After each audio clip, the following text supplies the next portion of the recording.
if you're going to be at home, I want to encourage you to be at home. And I think it's so easy to be at home and not be at home. I mean, we're home, but we've always got our phone with us. We've always got our email open, or we've always got, a project we're reviewing from work. And I found even when I was, the girls were younger and I was coming home, it's like, there's never a time where I ever felt like I got all the work done. Welcome to Build Your Culture Brand with Dr. Jay Rains. Join us as we discover ways to define, measure, and grow your culture. We want to help you intentionally build a culture that fits you.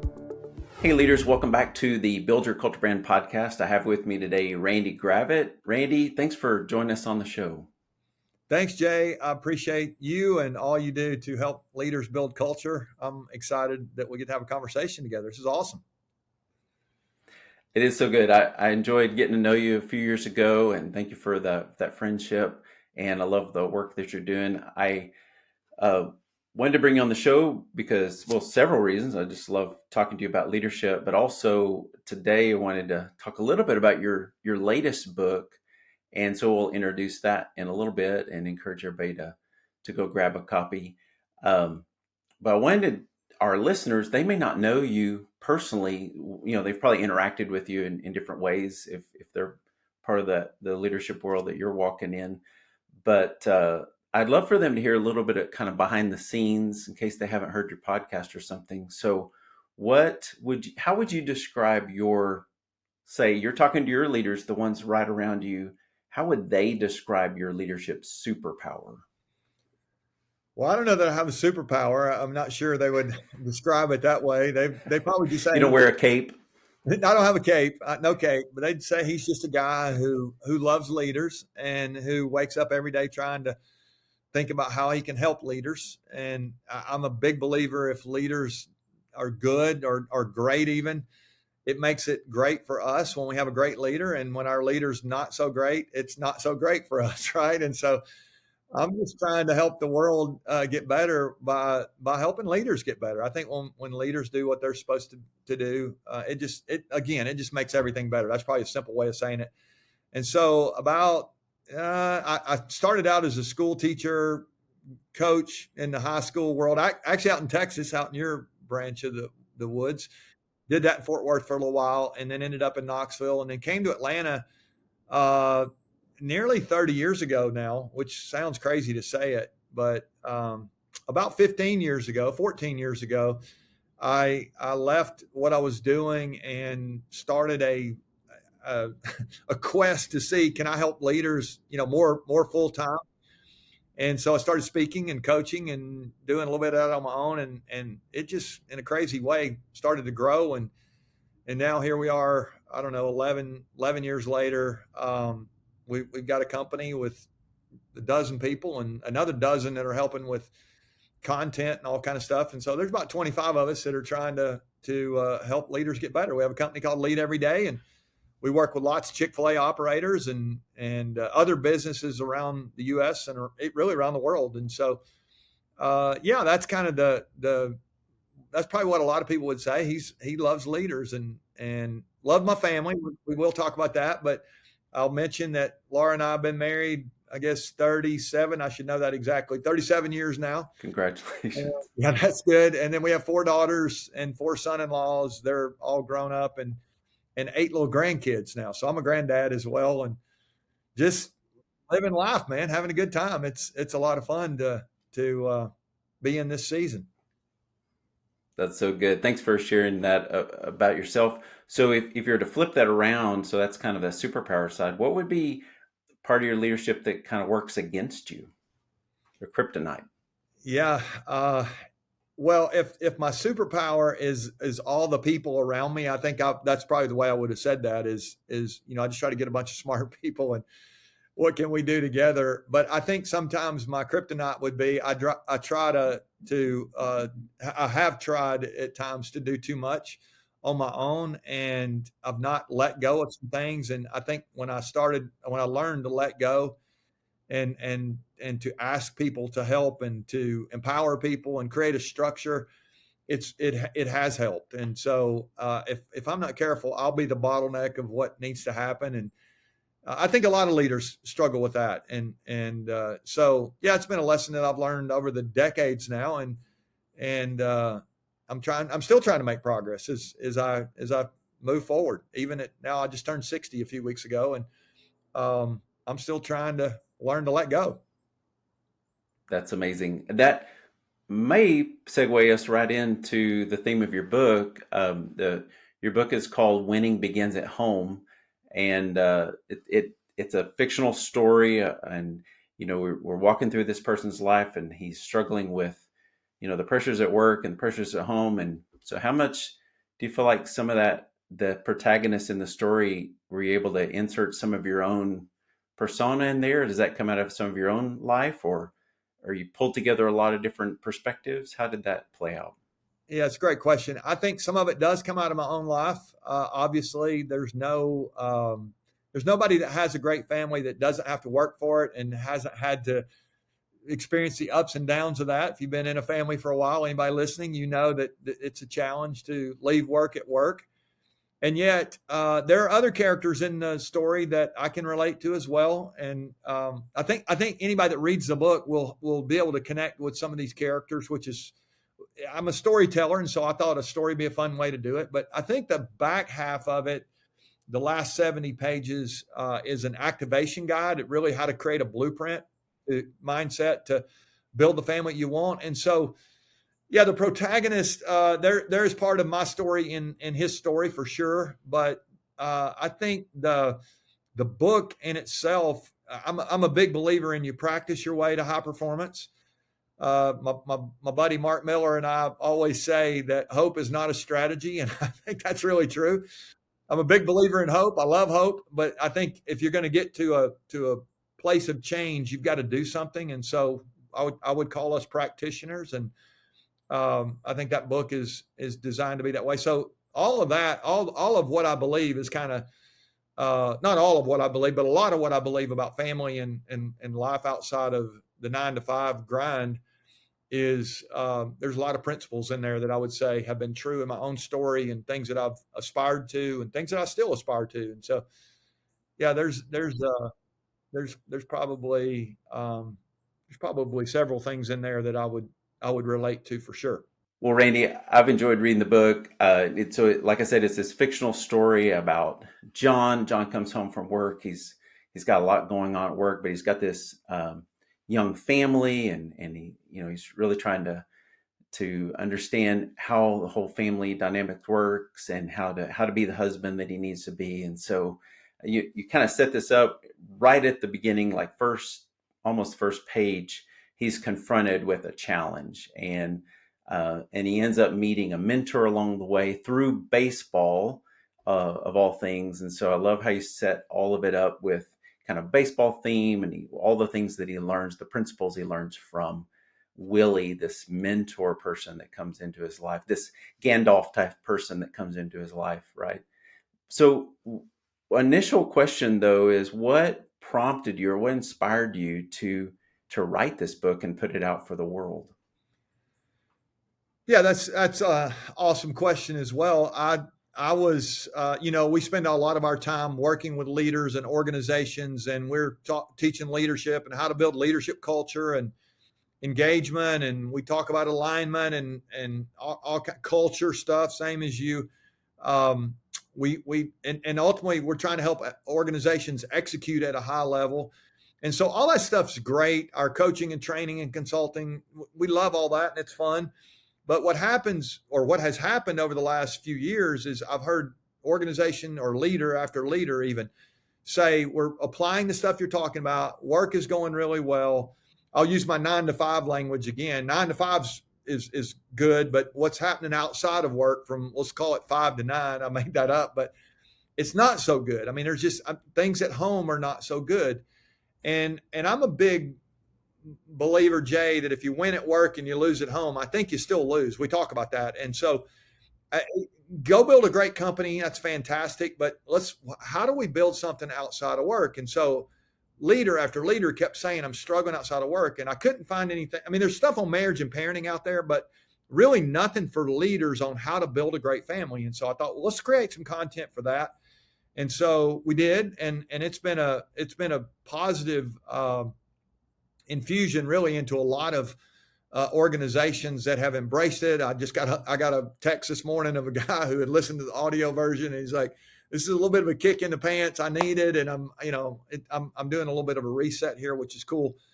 I love those stories, but I think just the gap, but between that content that was needed and the availability of it was what really triggered me. I thought I need to do that. And you mentioned the baseball field. The baseball field is really the setting. This guy who's the business owner, who's kind of upside down in his family life. It really things are a little bit in the quicksand at work as well, and so he's really struggling. He ends up getting roped into volunteering as a little league coach with another guy, and the other guy ends up being the Gandalf guy, right? The mentor. But I think we all need people, guides along the way who are a little bit ahead of us in whatever area. And I know Laura and I've learned so much from other couples and other families that are trying to do it right. I don't think let me precursor here. I don't think there are any perfect families. I think everybody's family's a mess, and it's really hard. But I think if you don't have some intent toward that, and you don't have a plan to build a better family, you're not going to drift to where you want to go. You're going to drift to regret. You're going to get down the road and look back and think, I wish I had done that. In fact, I can't tell you how many people over the last few weeks have read the book and have called me back or texted me and said, I wish I'd had this 30 years ago. I needed this earlier. And so the sooner we get on a path to where we want to go, I think the better off we are. I always tell my kids when they were growing up, the longer you stay on the wrong road, the further you get from where you want to go. And I think that's true here when it comes to our families as well. And I think there are some people listening who we're just hoping again that things will be okay and maybe my family will change. And I don't want to bet my future on a maybe. I don't know about the listener, but I don't want to bet my future on a maybe. There's some things I need to do. And so when I think about work, let's go back to work here. There's usually a development plan. There's a boss. There's a list of expectations. There's things I should do. But when I go home, I don't know what to do. I know I want to get it right. I don't know what to do. And so, again, we wrote the book thinking that we would be able to at least start that conversation and help people have some ideas on how to build a great family. I love it. I love how practical it is. And I love just the interaction of John kind of learning just a little bit, going and trying and failing and coming back, and just that whole tension. Right, he messed up and he's still, but it's inspiring. I mean, it was actually, I wasn't expecting it to be quite as, I know you probably didn't intend it to be emotional, but I even felt it was emotional at times because it just hit so close. So yeah, good job writing that. Because I want to go back to something you asked earlier, and this is a little bit of that. I heard David McCullough, he's a historian who's written these amazing, I don't know if you've ever read any of David McCullough's work. I think he passed away actually, but just written some incredible biographies of, really famous historical people. And I read an article about him one time, his creative process, and he said this, and I thought this was so good. He said, I write the books that I would want to read. And I thought, how simple is that for an author? And in my case, again, as a storyteller, I just connect with story. I connect with, people. And so I thought, let me just write something that I wish I'd had. If I could roll back my clock a few years, it would have been a great tool. And so it doesn't really matter where you can be a grandpa, and I think it's relevant to you. But if you're a young mom or dad who I was talking to a lady a couple of weeks ago who's, she's 30 years old or so, and she's in the midst of a career, and they've got kids at home, and she's trying to do a great job at work. And so she's like overwhelmed. And she was talking about what an encouragement it had been to her. And so I think anybody who cares about their family, it's a good simple read, but it's very practical stuff. Such a great point. And one of the things that you mentioned earlier too, I wanted to catch up on was just this thought that, man, if I'm going down the wrong road, I'm getting further and further away. Is there a point where it's just too late? If 30 years down the road and I realize I should have this book, is it too late, or is there a path back? Yeah, well, I would be the person who would say there's always a path back. I mean, I think, do we get second chances? Yeah. Do we get 100 chances, especially at home? I mean, how many times have we all messed it up over and over and over again? I don't think it's ever too late to do the right thing. That's the way I would say it. And so, but I do think there's going to come a day where I'm going to look back and if you think about your kids, 18 years is all you have them. I mean, you literally have those weeks that make up those 18 years, and then they're going to graduate and they're going to move off. And you don't raise your kids to keep them. I mean, you raise them to launch them out. But if you're not intentional and you don't give thought to that along the way, then they leave and there's no connection back. You want them to maybe they don't need to come back all the time, but you want them to feel welcome and feel like that's a haven for them. I like that mindset. And so, and I will say this, thankfully our kids have been so good to come back now. And when we get in fact, just a couple of weeks ago, we had everybody in a cabin. There's 18 of us. It was crazy. Little babies rolling around everywhere. And parents were trying to survive, and commiserate with each other, but we just ate and had so much fun. And so to have that at this point feels so much better than if I was at this point and I look back and I thought, I don't have any connection at all. So for me, there was intent toward that. And we went for that. But at the same time, I've got to let them be adults now and go do their thing. And we're trying to stay out of their way and just cheer for them really at this point. But I think you get to that point down the road where if you've not done any of that stuff that you wanted to do or meant to do or should have done, that's where regret lies. And, my kids will be the first to tell you that we weren't perfect at all and messed up a lot, probably inflicted ourselves on them a lot. But I think the fact that we gave it a shot and we're still trying to have the right kind of family relationships. And it may not even be family. Let me say this. When you think about your life outside of work, your fitness, your finances, your emotions, your relationships with your neighbors. I mean, everything kind of fits into this category outside of work. And I think there's work for all of us to do there to try to be our best and add the most value to the people around us. Thanks for that. This book is so geared toward, I know it's geared toward kind of leadership at home, but it's largely about self-leadership. John thinks he's going to fix other people, and then he realizes, I need to work on I'm the one that needs the work. And so there's so much about this that's about self-leadership, and it touches on that whole world of mental health right now, of how emotional health with the leaders that we're working with. So how big of a challenge in the world of business, how big of a challenge do you think emotional health is for leaders right now? Well, I think it's a lot bigger, Jay, than we think it is. The latest statistics I saw, it said that a third of people are struggling with mental health, stress, anxiety, depression. That's 1 in 3. And so if you've got a third of people that are struggling with stuff. Now, I will say I'll take a little side road here. And I'm not a doctor, and I can't, I'm not at all licensed to help anybody with any of this. But I would say this. I think some of the stuff that we have going on that's causing mental health, stress, anxiety, depression, some of those kind of things, some of that is based on the circumstances we're in. And I feel the liberty to say that because as I look back pre-COVID, just 4 or 5 years ago, it was only 8% of people were struggling. And now we live in a world all of a sudden where we're more isolated maybe than we've ever been. Or, you could fill in the blank, several things that we could do that would cause these things to rise. But it's 4 times what it was 4 or 5 years ago. I don't think that we have 4 times as many people that have clinical, I need a doctor kind of issues, probably. And again, I'm not a doctor. I can't speak to that. But what I do think is I think we put ourselves into situations like loneliness or isolation. We've cut ourselves off from the community. Think about social media even. Let's use that as an example. We're finding our connection through scrolling on a screen and likes and shares and all that. And that's not the same as even sitting together over a cup of coffee and having a conversation, having somebody that we're maybe accountable to, somebody that we can check in on, or somebody that checks in on us.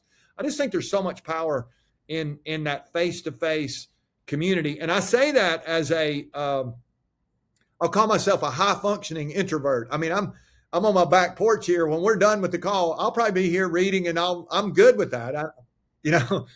But I think there's a lot of people who just want to isolate themselves, and I think loneliness is just a massive deal. And I don't think we're I'm a Bible reader. The Bible says very early on, we weren't meant to be alone. Man wasn't meant to be alone. And I know people think that's all about marriage and everything. I think it's a bigger concept than that. I think the idea of having community, people to do life with and to lean on and to learn from and to teach. I mean, all that stuff. I think that's important for us at a mental health psyche level.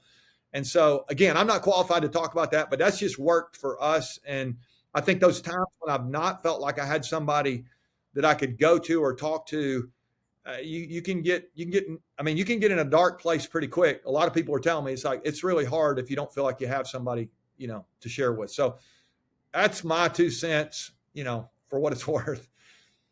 No, good word, great encouragement. And I think this book deals with at least a slice of that to say, it's not that you have to have all these friends, but you've got some people at home that we want to, like just the practical steps you have in the book are, here's some practical ways to really just get closer with those people that are right there under the same roof you're living under, the people you care about the most, and maybe just haven't had the steps, someone walking through how to really connect at home and be present. And maybe presence is another part of that. We're so distracted with work or social media that it's harder to be present, even in a room with people. So thanks for those practical steps in the book. Yeah, that's great. Thanks, Jay. Well, Randy, thanks for that. You mentioned a minute ago how social media has kind of invaded the home. Even COVID has impacted our lives and really changed society drastically. It seems, that's kind of on that topic of the blurred lines of professional and personal life. How would you, how do you think those lines have blurred, and how do we even get on top of dealing with those two worlds as they are so merged in every part of our lives? It really is hard, isn't it? I mean, when you think about that, it's because we live in this world all of a sudden and it's just instant access, it feels like. And I think your question there, to me, when I think about this idea, it's how do we make sure that we are where we are?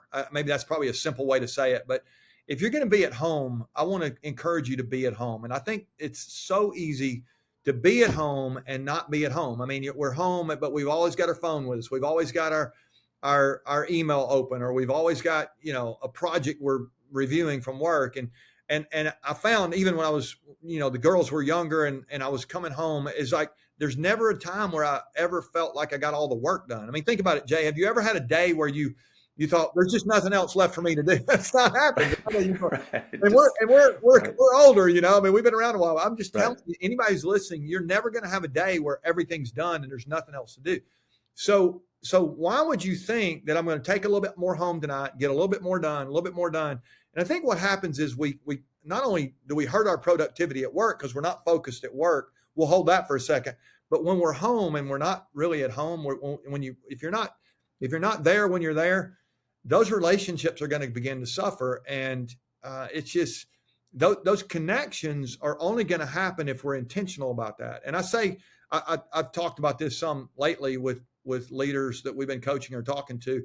I think intimacy and proximity are not the same thing. You can be, in proximity with somebody and not have intimacy with them. And I'm not talking necessarily about sexual intimacy here. I'm talking about, I can ride to school every day, drive to school every day, my kids, and we can be in the same car and never connect and never talk. Or we can be at the same dinner table as a family and not, or even go out in a restaurant. I see this happen all the time. There'll be a mom and dad, maybe a couple of kids, and somebody's working on level 4 of Call of Duty over here on one pad, and somebody's over here on a social media account, and mom's working on something, dad's checking email, mom's checking a text message. I mean, and you got 4 people together that are not really together. And so I think this idea of, and maybe an intentional way to think about this is, can we separate ourselves from our technology while we're going to be together? And you don't have to do it all the time, but can we pick 30 minutes a day where we're going to be together as a family? We're going to have a meal once a day or once a week even. I mean,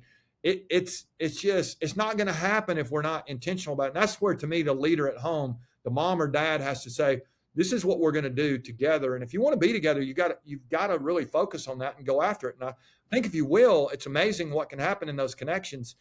But if you don't, it doesn't. And I said I'd go back to work. I think the same thing's true at work. If we're not careful, we'll go to work and not really do deep work. There's an interesting statistic. I should know this exactly, but it's like if you get distracted at work, it actually takes you about 20 minutes to refocus on your work. Well, I think the statistic is we're distracted an average of once every 3 minutes in the entire day, which means if you play all that out and you don't really think through this, you don't detach from the distraction, you could literally go the whole day and never be focused on your work. And so it's just, I mean, imagine the lost productivity nationwide, from a profit standpoint and an impact standpoint, all that. The same thing's true. And it's like, well, you got to be at work when you're at work. And you got to be at home when you're at home. And I think those lines do get really blurry. But if we're aware of it and we focus on it, and I'll give people maybe a little way to think about this, or a trigger. This might be helpful. So when you leave your neighborhood, let's just use that. Now, I know the person's going to say, I don't leave my neighborhood. I don't leave my basement. I'm in my basement. Okay, that's great. Pick a door jamb in your home. Like when you walk through that, just in your mind, try to flip the switch and say, I'm going to go in here now and I'm going to be with my family. And when I go back through the door jamb, I'll go back to work. Again, that work's going to be waiting. But for me, I've got a stop sign in my neighborhood. And when I go outside that stop sign, I'm going out into, it's an away game at that point, right? And I'm going to go out there and I'm going to try to go do great work, because I don't want people just to build a great family. I want you to go do impactful work. You've got people listening, they're business owners, and these are, you got some tail kickers here that are really, taking ground, which is great. But I also want to pick on the way home, that red light, when I come back through that I'm going to, in my mind, I'm going to shift from work, and I'm going to make sure that when I go home and I'm there, I want to be there when I'm there. Right. And I just think maybe some little triggers like that might be helpful to the person who's really having a hard time separating the two. Because here's the reality. If you don't separate the two, you will just find yourself working all the time. And I'm not sure that's healthy. I believe that's not healthy for anybody, to not be able to separate the two. And I think that's where, when I get down the road and I have regret, it's going to be because I didn't take care of those relationships that mattered most. That's what I've heard over and over again. I've never heard anybody, we've heard this before, but never heard anybody say, I wish I'd worked more. I wish I'd have sent more emails. It's always, I didn't connect with my kids when I had an opportunity to, or my spouse and I we're together, but we're not really together. We live together, but we don't have a connection. And so I think some of those things happen because we give intent to it, and we make sure we protect the lines, so to speak, the boundaries. That's good. I love that image of even walking through the house and having that door jam. I hope nobody's listening though and thinking, man, I need a longer commute because I need a little bit more time to get it get work settled.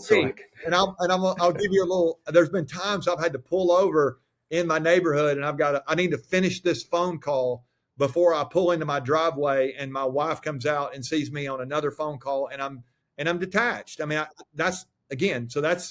you go back to self-leadership. You got to lead yourself to make sure you're building vibrancy in those relationships that matter most. And I'll give people a quick question. I think this will push people to think about this. How would you live your life in such a way that the people who know you the best actually love you the most? I know so many leaders, the people who know them the best actually would respect them the least. They're like, you're that way when you're at work, but when you come home, your tone changes. You're not kind here, or you act one way in public, but when you're in private, you're a different person. Let's start with, what do I need to do to make sure that the relationships that mean most to me, maybe not only love me. I mean, they're obligated to love me. You pay for their Cheerios and they get to live indoors. That's all great. But how would you live in such a way that those people actually like you? They actually are glad to be in your family. And I think that pushes me to a whole nother level, because the people I've lived with will tell you he's not the easiest guy to live with. He's pretty intense at times. And so I think that's one of the reasons God gave me 4 girls. He needed to soften some of my edges with that little sandpaper. But sound like you need a little extra help. That's right. If we start focusing on this and really focus on the person we're living with, it just, and the same thing's true at work. If we focus on being a servant leader at work, or somebody who adds value at work, we're going to be more valuable and more more fun to work with.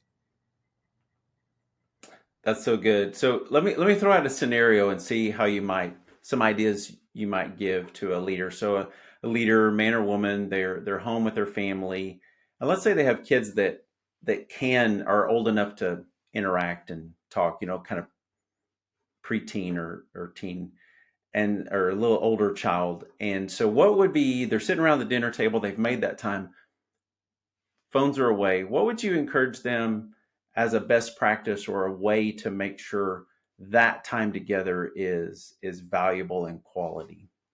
Well, I think the fact that you've gotten people around the table, I think that's probably where the real value is just that you're trying and making an effort here. But I would say there are some things that we've tried that I think worked pretty well. We played a game. We called it. I said game. I wouldn't call it a game, but we every night we did, not every night, but most nights we had what we called high low. And so we just go around the table and what was your favorite thing today, Sarah, or Catherine? What did you love the most today? And we would participate. Everybody would share their thing. And then what was the hardest thing for you today? What was your biggest challenge? And all of a sudden we're talking about what's going on with them. And you know how it is. I mean, like, how was your day today? Fine. It was good. And then we move on. But what was your favorite thing today? Who today did you interact with that really impressed you the most? Maybe would be a question. Or who today did you interact with that you saw something in them and you thought, I really don't like that behavior? And now you're just letting them talk about their day. I think, to me, another principle would be that, kind of a little cousin to that would be making sure you're talking about them and not what you want to talk. So many times as parents, especially, we want to make our point, or we want to make sure they do what's right, or rather than asking, like, what do they want to talk about? And I call it giving them the home field advantage. Go back to our baseball story. If you think about a baseball game specifically, this is true though. You live near College Station, and there's a big home field advantage for A&M, right? When they pack that place out, it is crazy. Well, it's almost like the game is tilted in their favor, especially in a baseball game. Most of the times in a baseball game, the fans are predominantly from the home team, and the home team gets to bat last. And it's like the game is, it's equal, but it's tilted a little bit in their favor when you think about some of those things. I want to give my daughters, let's use them as an example, the home field advantage. Like, what's it like to be on the other side of the table from this leader guy? And here I am, a young 14-year-old girl, let's say, when they were younger. I can't relate to that almost, but if I try to think about what's it like to be over there, what's it like to be on the other side of me? I think it's a great question for a spouse, a wife, or a husband to ask about their spouse. What's it like to be married to me? What's it like to be on the other side of this conversation?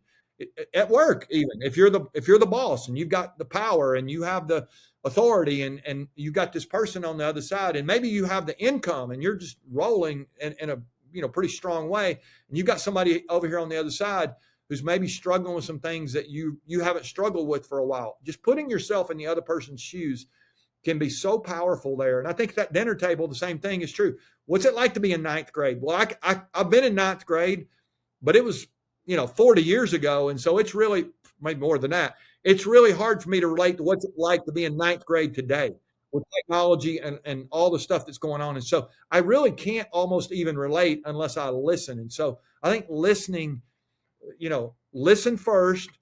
If you have some things that you need to share and be vulnerable and maybe even sometimes you need to do some correction. I get that as a parent. You do that maybe in the middle, and then listen last. Listen to them again. And I think that's a way to give them the last word instead of, again, I think sometimes I want to be right rather than get it right. And if I'm not careful, I'll just make my point. And the next thing you know, I've actually, with the right heart, trying to have connection, I've actually caused more separation. And so I think those conversations, a lot of it, get everybody together. There's power in that. But making sure that you're listening, the heart of a listener. And I say most of them, I'm a talker.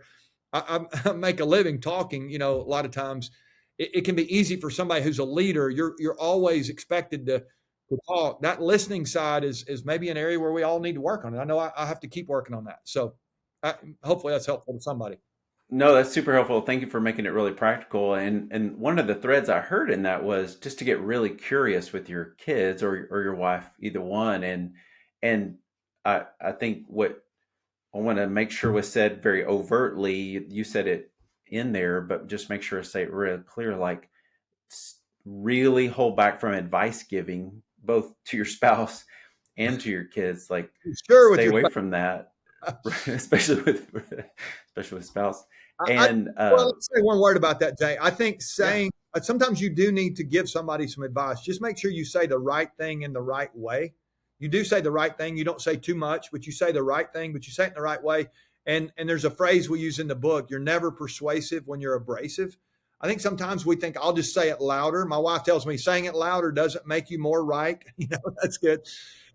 And I think sometimes I'll just intensify here, and that'll make them want to change. And I don't ever recall a time where somebody got real intense with me, and I thought, wow, that's very motivating. That makes me want to change. I mean, that we know that, and yet if we don't give thought to this, and so approaching somebody with gentleness, and those because those relationships are that there's some fragility there. I mean, we want to make sure that we're tender with people and we're compassionate and we cherish all that stuff. I mean, I think there's work to do for all of us probably there.